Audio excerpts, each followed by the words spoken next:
हाय, hello, नमस्कार. मी मंजुळा तुमचं माझ्या एका नवीन ब्लॉगमध्ये खूप खूप मनापासून स्वागत करते. तर तुमचा आजचा दिवस सुख, शांती, समाधान आणि आरोग्यदायी जावो हीच स्वामींचरणी प्रार्थना करते. तर आपल्या सगळ्या स्त्रियांची सुरुवात ही किचन पासूनच होते. ते तसंच माझं सुद्धा आहे आणि सकाळचा टिफिन वगैरे, चहा वगैरे हे सगळं चालू असतं आणि माझी व्हिडिओची सुरुवात सुद्धा किचनपासूनच होते. कारण की पहिला आपला किचनच आहे, जे आपण जातो किचनमध्ये जेवण वगैरे करतो आणि जे काय आहे ते आपल्या किचनमध्येच असतं. जास्त टाईम आपला किचनमध्येच जातो आणि इथे मी सकाळी चहा ठेवली पहिली. कारण की उठल्या-उठल्या पहिली चहा लागतं. थोडंसं पाणी प्यायले आणि नंतर चहा घेतलं का बरं वाटतं. मग फ्रेश जरा वाटतं दुसरं काम करायला. तर चहा ठेवले आणि एकीकडे भांडी लावून घेतली. म्हणजे कसं जागा मोकळा झाला ना, का मग करायला जेवण वगैरे बनवायला नाहीतर आणखीन काही करायला जरा बरं वाटतं. तर भांडी वगैरे लावली आणि किचनवरती एक असं कपडा मारून घेतला ना, की किचन कसं एकदम मस्त वाटतं.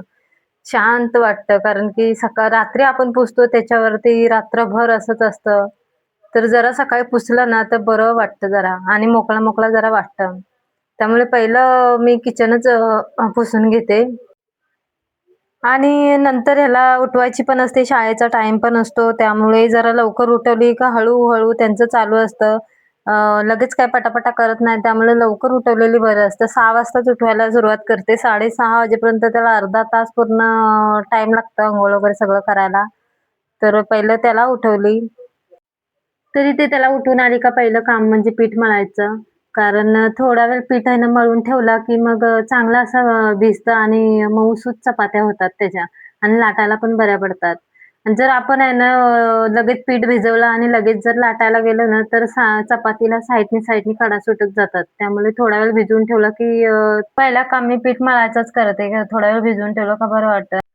तरी ते पटापट मी पीठ भिजवून घेतलं आणि त्याच्यानंतर मग ही तेलपिशवी होती त्याच्यामध्ये मी पीठ टाकून चांगलं असं दाबून-दाबून घेतलं. कारण त्याच्यात थोडं तेल राहतं. आपण किती पण तेल काढलं ना व्यवस्थित तरी सुद्धा त्या थैलीला तेल राहतं. त्यामुळे मी तर हे टाकते त्याच्यामध्ये करून घेते. कारण की ते तरी कशाला टाकायचं? कारण किती आता तेल वगैरे महाग झालेलं आहे आणि सगळ्याच गोष्टी महाग झालेल्या आहेत. त्यामुळे जेवढं आपल्याला बचत करता येईल ना, तेवढा करण्याचा प्रयत्न करते. मी इथे मस्त असं पीठ मळून घेतलं आणि त्याला आता ढाकून ठेवते, कारण तोपर्यंत मऊ होऊन जाईल. आणि त्याच्यानंतर मग इथे भाजीची तयारी करते. रात्रीच आपलं जर भाजी कटिंग वगैरे करून ठेवली ना, चिरून वगैरे ठेवली ना, तर सकाळला खूप म्हणजे खूपच फरक पडतो. कारण तेवढा वेळ वाचतो. नाहीतर आपण सकाळीच जर सगळं करायला गेला ना, तर मग खूप घाई गडबड होते. कुठलंच काम म्हणजे टाईम टेबल आपला मागे-पुढे होतो. त्यामुळे माझं असं आहे, की मी रात्रीच भाजी वगैरे चिरून ठेवते. तेवढा माझा वेळ कमी होतो. कारण की सकाळची पण किती धावपळ असते. मुलांना शाळेत वगैरे जायचं असतं, त्यांची तयारी करायची असते. तरी ते ह्याचं टोन सकाळी बघण्यासारखं असतं. कारण की रात्री झोपायचं नाही लवकर आणि सकाळी लवकर उठायचं नाही आणि मग चिडचिड करत राहायचा. तर आधी मग ह्याच्या वाटली लागली. जेवण वगैरे बाजूला ठेवलं. ह्याला टिफिन घेऊन जायचं नव्हतं, कारण आज परीक्षेचा पहिला दिवस होता. त्यामुळे ह्याची पहिली तयारी केली. ह्याला पहिलं सजवलं आणि त्याच्यानंतर मग दुसऱ्या कामाला लागायचं होतं. कारण की हा गेल्याशिवाय दुसरं काम करू शकत नव्हते मी. तर ही पोरं गेली म्हणजे मुलं गेली आपली का मग आपण दुसरं काम करू शकतो. तर इथे ना मी दोन्ही साइडला दोन्ही पण गॅसवरती आपलं हे होतं, एकीकडे भाजी होती, एकीकडे डाळ भाताचा कुकर होता. त्यामुळे चपात्या आहे ना लाटून घेतल्या. नंतर म्हटली शेकवायला बरं पडतील, त्यामुळे लाटून घेतल्या आणि दोन्ही पण साइडला एकीकडे भाजी आणि एकीकडे डाळ होतं. त्यामुळे पटापट लाटून घेतल्या. म्हटले नंतर करते. तर इथे ना पटापट अशी मी चपात्या पण लाटून घेतल्या. मला पण कामावरती जायचं असतं, त्यामुळे जेवढं होईल तेवढं शक्यतो मी पटापट करण्याचाच प्रयत्न करते. तर इथे माझं जेवण वगैरे झालं, भांडी वगैरे तशीच ठेवली आणि नंतर मग मी कामावरतून येऊन मग मी करणार होती अ, ते भांडी वगैरे. आणि नंतर आली त्याच्यानंतर पाणी येतं 11, 11:30 वाजता येते. त्याच्यानंतर पाणी येतं. तर मग हे सगळं काम पाणी आला का मग बॉटल धुवायचं, कुठे हांडे वगैरे भरायचे, कुठे काय करायचं हे सगळं चालू असतं माझा.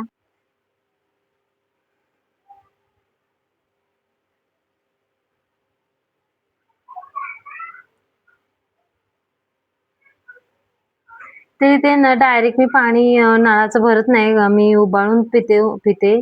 कारण की नाही सहन होत आणि पावसाळ्यामध्ये सगळ्यांनी उबाळूनच प्यायचं पाणी शक्यतो. असंच नाही पियाचं. किटाणू, जंतू वगैरे पाण्यातून येतात. त्यामुळे जेवढं होईल तेवढं आपल्या स्वतःची काळजी घ्यायला पाहिजे. तर आमचं तर नेहमी गरम पाणीच असतो. उन्हाळा असो, पावसाळा असो, नेहमी आमचं गरम पाणीच असतो आणि आम्हाला ते आता जमत पण नाही, की असं तापवल्याशिवाय आम्ही पियत पण नाही. तर बॉटल वगैरे भरून ठेवल्या आणि त्याच्यानंतर आहे ना, माझे डब्बे खाली झालेले गव्हाच्या पिठाचा डब्बा आणि तांदळाचं ते मला घासायचं होतं. दोन्ही पण डब्बे खाली झालेले. तर म्हटले घासून ठेवलं का मग नवीन पीठ भरता येतं त्याच्यामध्ये. तर ते करायचं होतं काम. जेव्हा पण डब्यानं रिकामी झाले का लगेच घासून घेतले ना, का मग म्हणजे नंतर एकदम राडा आपल्याला पडत नाही, की सगळे डब्बे घासायचेत वगैरे. मी असं करते, की एक-एक डब्बा जसा खाली होईल ना, तसा घासून घेते. म्हणजे ते नवीन वस्तू त्याच्यामध्ये भरायला बरं वाटतं. तर इथे आहे ना, मी हे डब्बे नेहमी मी घासायला काढले ना, की मी ही ट्रिक नेहमीच वापरते. जर तुमचे कोणाचे पण असे डबे असतील, तर नक्कीच त्याच्याने घासा. खूप शायनिंग येते डब्यांना आणि एकदम चकाचक होतात. कुठेच डाग वगैरे राहत नाही. तर आहे ना, इथे ना 1 पॅकेट इनो घेतला आणि शॅम्पू घेतला आणि थोडंसं जाडा मीठ आणि त्याच्यामध्ये निंबू पिळलं आणि त्याच्याने तुम्ही डब्बे घासून बघा, कसे तुमचे डब्बे उजळतात की नाही ते बघा. काळा काळा वगैरे कुठे असेल ना, लगेच ते निघून जातात घासल्यावरती. आणि हे एकदम चकचकीत आपले डब्बे होतात. तशा प्रकारे जर घासलात ना, सगळे घेतलात ना, तर नक्कीच तुमचे डब्बे उजळतील. कारण की ह्याच्याने मी नेहमीच ह्याच्याने घासते. त्यामुळे माझ्या डब्यांना कुठेच डाग दिसत नाही. किती 15-20 दिवसांनी, महिन्याने का होईना, पण कुठेच डाग वगैरे दिसत नाही. नेहमीच असेच माझे चकचकीत असतात.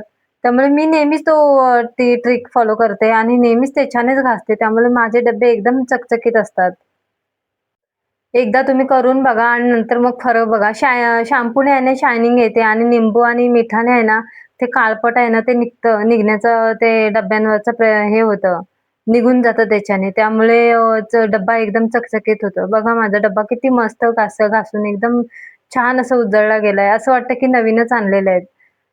कारण मी नेहमीच माझ्या आता ह्या डब्यांना आता मला मला वाटतं 10-12 वर्ष झाली ह्या डब्बे घेऊन. पण माझे अजून डबे तसेच्या तसेच आहेत. बघूनच एवढं भारी वाटतं. कारण की मी नेहमीच ती ट्रिक फॉलो करते. तर डब्बे वगैरे घासले आणि नंतर मग वरती गॅलरीमध्ये ऊन येतं, तर वरती घेऊन गेली सुकत टाकायला. बाहेर ऊन होता मस्तपैकी, पण ते बाहेर घालू नव्हते शकत. कुत्रे वगैरे सारखे येत राहतात, त्यामुळे ते आपले वरती ठेवलेलं बरं. चांगला ऊन कडकडीत पडलेला बाहेर, पण नव्हती घालू शकत. तर म्हटली चला राहू दे. तर वरती ठेवून आली आणि मग वरती गॅलरीमध्ये पण ऊन काही जास्त येत नाही. चारही बाजूने पावसामध्ये पॅक केलेला आहे. पण थोडीफार हवा येते ना, त्याच्याने सुकून जातात डब्बे. चारही बाजूने प्लास्टिक लावलेलं आहे. त्यामुळे हवा येण्याची म्हणजे ऊन येण्याची शक्यताच नाही. हवा वगैरे येते त्याच्याने पण थोडाफार फरक पडतो आपल्या ह्याच्यावरती.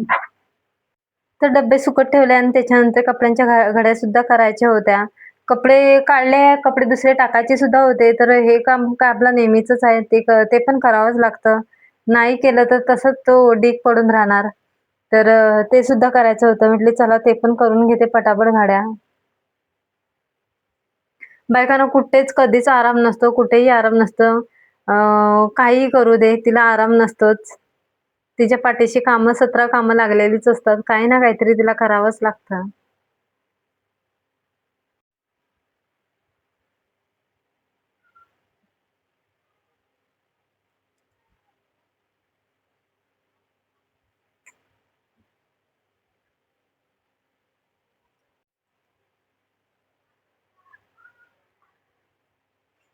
तर इथे कपड्यांच्या घड्या झाल्या आणि नंतर मग ज्यांचे जसे-जसे होते तसे ते कपड्यांच्या घड्या कपाटमध्ये ठेवून दिलं आणि त्याच्यानंतर डब्बे सुकलेले तर त्याच्यामध्ये पीठ वगैरे भरायचं होतं. नवीन पीठ दळून आणलेलं.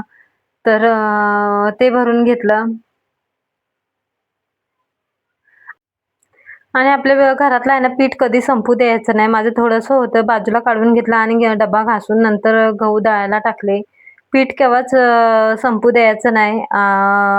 त्याच्या आधीच आपलं दळण तयार करून ठेवायचा. पीठ दुसरा दळून आणायचा. त्याच्यानंतर मग नवीन पीठ आपल्या डब्यामध्ये भरायचा.